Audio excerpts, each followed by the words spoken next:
kita akan mempelajari mengenai masa Renaissance. Oke, penasaran? Lanjut. Secara harfiah, Renaissance ini berarti kelahiran kembali. Nah, jadi pengertian yang luas ini Renaissance adalah sebuah periode dalam sejarah Eropa yang ditandai dengan gerakan melahirkan atau menghidupkan kembali peradaban barat yang mati suri, yaitu kebudayaan Yunani kuno dan Romawi kuno. Lahirnya kembali kebudayaan tersebut ini dianggap oleh kaum humanis sebagai puncak peradaban Eropa karena kemajuan seni dan ilmu pengetahuannya. Kemajuan tersebut didapat karena manusia mengembangkan potensi rasio akan pengetahuan. Bentar. Jadi tadi kita membahas kaum humanis. Kaum humanis ini sebenarnya siapa sih? Jadi kaum humanis ini adalah orang-orang yang menjalankan paham humanisme. Paham humanisme ini adalah paham yang menjunjung tinggi martabat manusia serta kemampuan rasio untuk mengubah kondisi saat ini demi mencapai kesejahteraan manusia di dunia. Paham humanisme Renaissance ini itu menekankan bahwa kita ini tidak hanya umat manusia, tetapi kita juga adalah individu-individu unik yang bebas untuk berbuat sesuatu demi mencapai kebahagiaan di dunia. Kota yang mempelopori adanya Renaissance ini adalah kota Florence di Italia. Karena kedudukannya ini sebagai kota dagang terbesar dan terkaya pada zaman itu.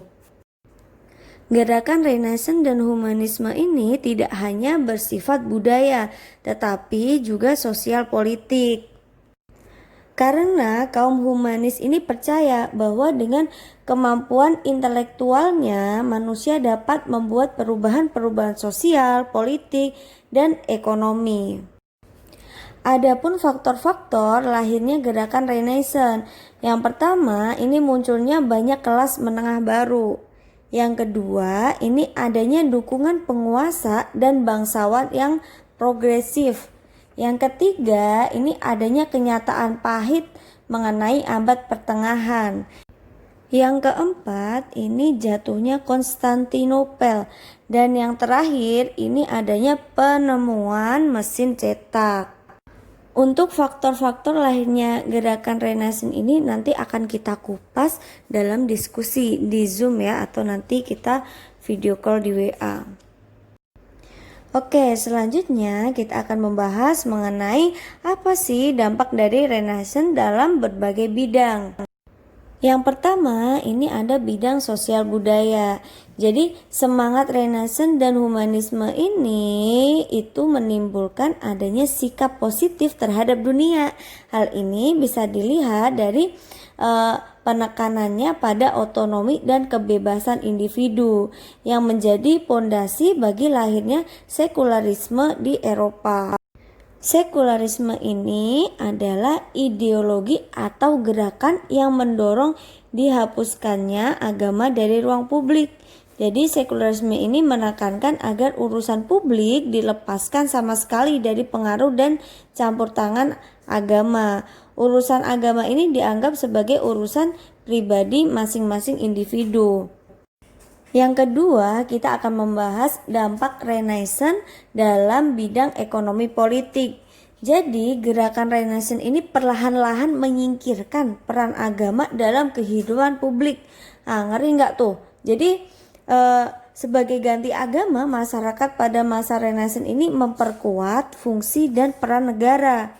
Negara yang diyakini menjadi sarana yang tepat untuk mewujudkan kesejahteraan. Jadi bisa disimpulkan bahwasanya pada masa Renaissance ini rakyat atau masyarakat di Eropa ini mulai tidak percaya lagi dengan adanya agama karena mereka udah melupakan yang namanya kekuasaan gereja. Dalam kondisi ini itu raja-raja bekerja sama dengan para usahawan swasta dan pedagang untuk mengembangkan perekonomian negara. Jadi raja ini melindungi para pedagang dalam seluruh aktivitas ekonominya, sedangkan para pedagang ini menyumbangkan kemajuan negara melalui adanya pajak yang mereka bayar. Dan dalam perkembangannya mulai tumbuh kesadaran bahwa kesejahteraan suatu negara ini ditentukan oleh banyaknya aset atau modal yang dimiliki, serta besarnya volume perdagangan global suatu negara. Pandangan ini kelak disebut dengan merkantilisme. Oke, sudah paham mengenai masa Renaissance? Sampai bertemu di video-video selanjutnya. Bye-bye.